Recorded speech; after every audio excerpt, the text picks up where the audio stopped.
Los compensadores son elementos que sirven para generar un cambio en la respuesta de un sistema con el fin de lograr que ésta llegue a ciertos parámetros deseados. En el caso de los compensadores en adelanto, se utilizan para modificar la respuesta transitoria del sistema. El diagrama de estos compensadores queda representado con dos op-amps conectados entre sí, además de 4 resistencias y 2 capacitores en paralelo conectados con las primeras dos. Los valores de estos 4 elementos son los que definen si un compensador estará en adelanto o en atraso. Al paralelo de R1 con C1 se le conoce como tau, mientras que al paralelo de R2 con CO2 es alfa tau. Cuando tau es mayor que alfa tau, se dice que el compensador está en adelanto. También hay una ganancia de compensación que se calcula multiplicando R4 por C1 entre R3 por C2. La función final del compensador en adelanto entonces queda como S más 1 sobre T entre 1 entre alfa T. Todo esto multiplicado por Kc. A continuación vamos a revisar un ejemplo. En este se nos pide que diseñemos un compensador que logre que el sistema tenga un factor de amortiguamiento de 0.4 y frecuencia natural no amortiguada de 3 radianes por segundo. La función del sistema es 10 entre S por S más 2 por S más 4. Lo primero que vamos a hacer es escribir los datos, que son el del factor de amortiguamiento y la frecuencia con su respectivo símbolo. Después se calcula el polo determinante deseado con la fórmula mostrada, utilizando únicamente los datos que ya tenemos. Se sustituye con el 0.4 y el 3 y obtenemos que el punto deseado esté en menos 1.2 más menos J 2.749. Para seguir con el procedimiento, utilizaremos únicamente el J 2.749 positivo. También podemos dibujar el LGR para ubicar más o menos dónde se va a encontrar el punto deseado y saber si este va a pertenecer a alguna de las trayectorias de este LGR. Para esto, primero definimos cuáles son los polos, que en este caso son 3 en 0, menos 2 y menos 4.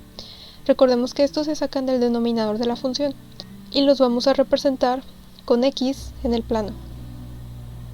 Como en el denominador no hay S, no tenemos ceros finitos, entonces esto no se representa en el plano. Los ceros infinitos o asíntotas se obtienen con la resta de los polos menos los ceros, es decir que 3 menos 0 equivale a 3 asíntotas. Para conocer de dónde parten estas asíntotas, vamos a obtener el centroide, que se obtiene con la fórmula de la sumatoria de los polos menos la sumatoria de los ceros entre el número de asíntotas. Sustituyendo estos datos, obtenemos que el centroide está ubicado en menos 2. Luego, para los ángulos de las asíntotas, se utiliza la fórmula de más menos 180 grados por 2K más 1 entre el número de asíntotas, cuya K irá aumentando de 1 en 1 empezando en 0. Cuando K es de 0, las asíntotas son de más menos 60 grados, como se puede ver en la gráfica, y si K es de 1, las asíntotas están en más menos 180 grados, o sea, 180 grados solos. Así que las tres asíntotas se ubican en 60 grados, 180 grados y 300 grados partiendo de menos 2. Ahora vamos a hacer un procedimiento para conocer si el punto deseado pertenece al LGR y, de no ser así, calcular cuál es el ángulo por el que está desfasado con respecto al LGR. Para esto utilizaremos la fórmula de la sumatoria de los ángulos respecto a ceros menos los ángulos respecto a polos del sistema. Para que el punto deseado pertenezca al LGR, esta suma debe ser de menos 180 grados. Entonces, en una gráfica se ubica el punto deseado además de los ceros y polos del sistema, siendo en este caso 3 polos y ningún cero. Luego se traza una línea desde el punto deseado hasta cada uno de los polos, y veremos que forman diversos ángulos entre cada línea y el eje X.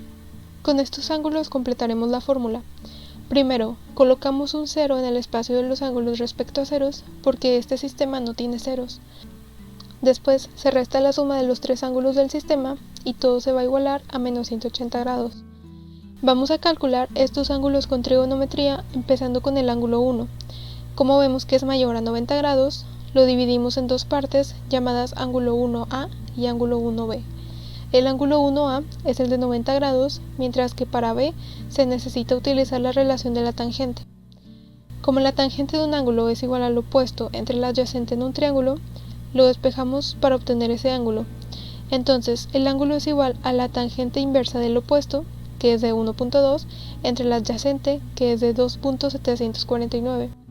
La suma de todo esto es de 113.58 grados.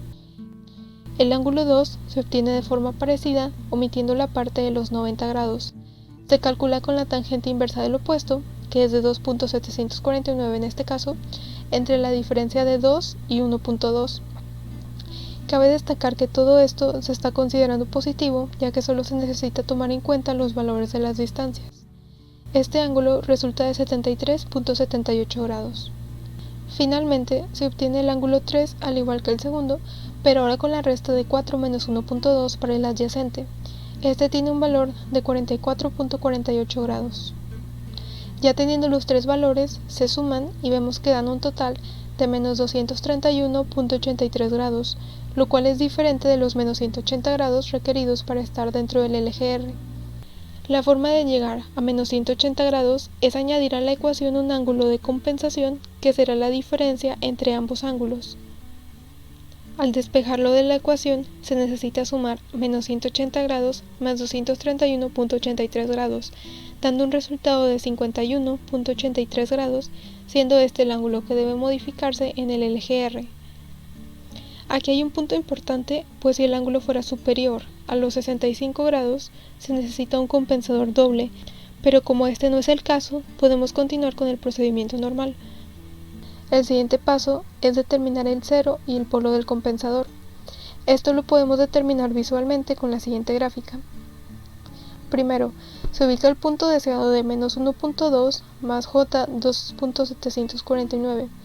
Hacia abajo se dibuja una línea hasta llegar al eje X y en este punto será donde se ubicará el 0, o sea menos 1.2.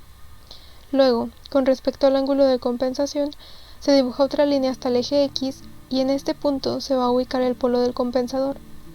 El 0, que es el inverso de tau, equivale al valor real del punto deseado, es decir, a menos 1.2.